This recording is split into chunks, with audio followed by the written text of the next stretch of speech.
I don't really know where to start.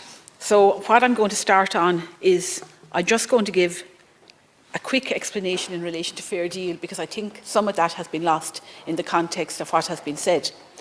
In 2009, Fair Deal was introduced in this country. Before I was here in this House, Deputy Shorthall was here, Deputy Naughton was here. I'm not sure who else were members, but it was introduced in 2009. And the whole purpose of Fair Deal was the less you have, the less you pay. The more you have, the more you pay. The criteria for Fair Deal has not changed since 2009, apart from some amendments that were made 2 years ago that I brought in to support farm families and businesses who were treated unfairly because they weren't eligible to the 3-year cap. This year, the support of 22,500 residents in Fair Deal in long-term residential care will cost the state €1.5 billion. The contribution being made by people the contribution they make by people who avail of Fair Deal is approximately between 300 and 350 million, about a fifth of what it costs. If you are a single person and you're availing of Fair Deal, it's 80% of your income, plus 7.5% of the value of your home, plus your assets. The assets can be cash, the assets can be a business, the assets can be farmland.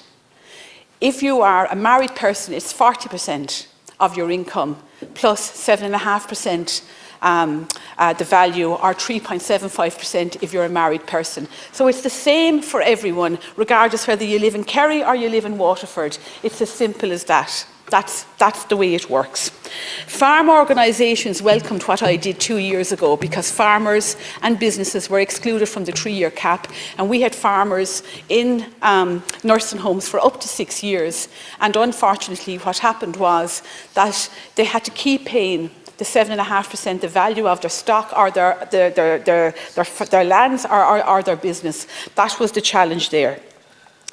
So what I'm doing today is something that's very, very positive, and I think Deputy Collins said that. What's happening is, and Deputy Naughton said it as well, what's happening is there was an unintended consequence 2 years ago when I brought in the changes.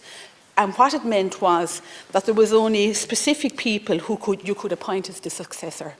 And for a bachelor farmer who didn't have a wife, a partner, a niece, a nephew, a brother-in-law or a sister-in-law, they were excluded because they might have passed away.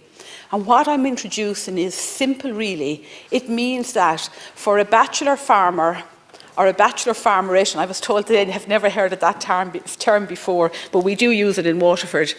What it means is that if I get the support of the House on this, what it means is that you can appoint a cousin, a first cousin once removed, second removed, or thrice removed, to be the successor. I have the full support of the IFA in this. I have the full support of farm families, because I have come across cases, Deputy Naughton has come across cases, where an elderly bachelor farmer who never married, he could be 80 or 85, he didn't have anyone to appoint as a successor who has to be a family member, and all I'm doing is extending it to include cousins. It's as simple as that. It's actually a positive move, and I haven't heard anyone not say that it's a positive move. I think the clock wasn't set for me. I don't think it was. I just have to speak to what Deputy Naughton said in relation to the blood relative amendment. I'm not able to accept that amendment. Of my gentle nature now. The clock wasn't set. It didn't go to 7 minutes. I just have to speak to Deputy Naughton on the blood relative amendment.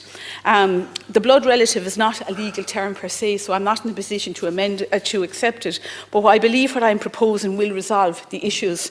I want to thank you for the constructive engagement on this matter. We've been speaking about this for 18 months. I've already outlined and proposing amendments to the bill that will extend the definition of a family successor. It will provide for additional relatives within the first cousin umbrella to be considered eligible as family successors. This is children, grandchildren or great-grandchildren of first cousin, and I believe this will make all the difference. I believe that there is a clear legal definition for the relationships that are eligible to become family successors under Fair Deal. My amendment does this, and it will provide clarity for participants and avoid terms that will need further interpretation, determination, such as blood relatives. And just in the interest of what the three deputies have raised here in the House tonight, it was brought up, like you said, Deputy Healy-Rae, at leaders' questions today. It was the first I have heard of it. The Taoiseach has given a commitment that it will be looked into, and my understanding is it is being looked into at the moment. Deputy Knox.